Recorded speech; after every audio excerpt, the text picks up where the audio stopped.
Max Christie, grabe ang improvement at dalawang rookies ng Minnesota Timberwolves na nagpahirap sa Lakers. Pero bago yan, grabe naman ang anak ni LeBron James, gumawa naman ng history sa preseason para sa Lakers sa naging laban nila sa Minnesota Timberwolves. Na bagamat hindi nga ganun kaganda ang naging opensa ni Bronny, na meron nga itong 2 points, 1 assist, 1 rebound, 3 blocks at isang turnover, na meron namang 1 out of 6 shooting sa field sa loob ng 16 minutes of playing time. Pero yung 3 blocks kasi na ginawa ni Bronny ay isang history sa kanyang debut sa NBA preseason game. Nahuli pa nga itong ginawa ng isang guard sa kanyang debut ay sa taong 2003 pa sa katauhan ni Dwayne Wade, ang former star player ng Miami Heat, na may isang pagkakataon pa nga na after ni Bronny na makagawa ng isang block, ay agad nitong pinasa ang bola kay Rui Hachimura sa transition na nagresulta ng isang 3-point shot sa nasabing forward.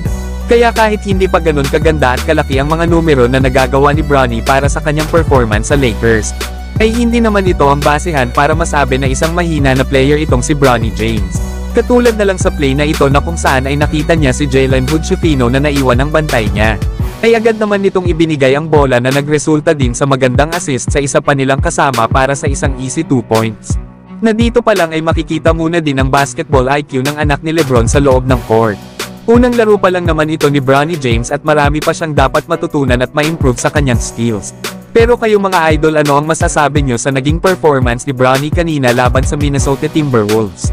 Samantalang aminado naman si Coach JJ Redick na hindi pa nga daw ganun kaayos ang kanilang execution.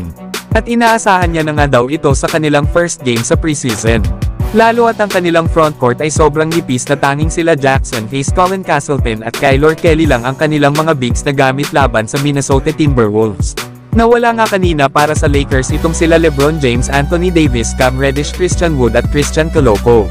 Nasa naging opensa nga ng Lakers kanina ay nagkaroon sila ng 48% shooting sa field, na meron namang 21 out of 23 shooting sa free throws.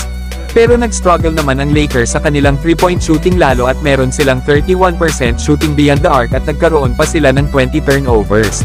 Isa pa ay bagamat wala ang mga star players ng Minnesota Timberwolves na sila Julius Randle at Anthony Edwards, ay marami pa ring firepower ang meron itong Minnesota. Katulad na lang ni Donte DiVincenzo na first quarter pa lang ay meron na itong 11 points na perfect 4 out of 4 shooting nga ito pagdating sa field.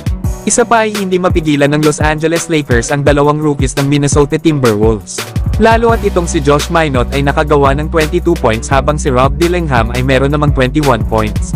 Nandyan pa ang big man ng Minnesota na si Luka Garza na sinamantala ang kawalan ng size sa interior ng Lakers, at nakagawa nga ito ng 20 points kanina.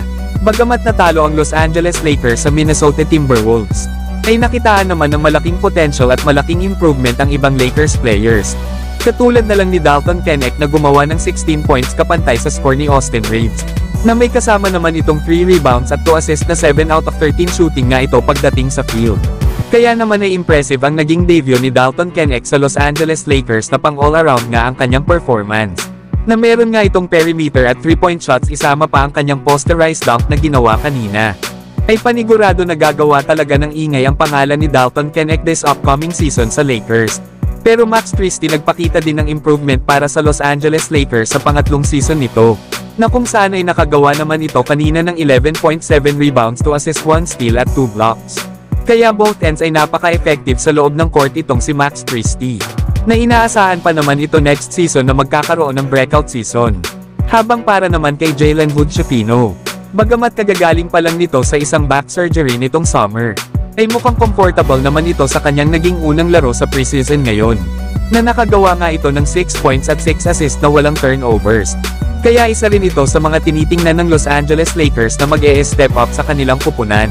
Pero bukod naman sa mga players na ito ay solid din ang naging performance nila D'Angelo Russell na may 14 points na may kasamang 3 assists, Austin Reaves na may 16 points, 5 rebounds, 7 assists at 3 steals, at Gabe Vincent na may 11 points at 2 3-pointers. At Rui Hachimura at Jackson Hayes na may parehas na tag 9 points at 6 rebounds. Kaya overall ay maganda pa rin naman ang ipinakitang performance ng Los Angeles Lakers. Ito ay kahit marami sa kanilang mga key players ang wala sa lineup. Kumbaga mga idol ay second unit pa lang ng Lakers ang pinaglalaro ng Lakers.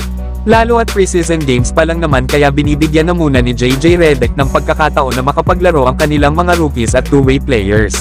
Pero asahan na natin mga idol na kapag naglaro na ang dalawang superstars ng Los Angeles Lakers ay sobrang lakas ng kanilang kupunan.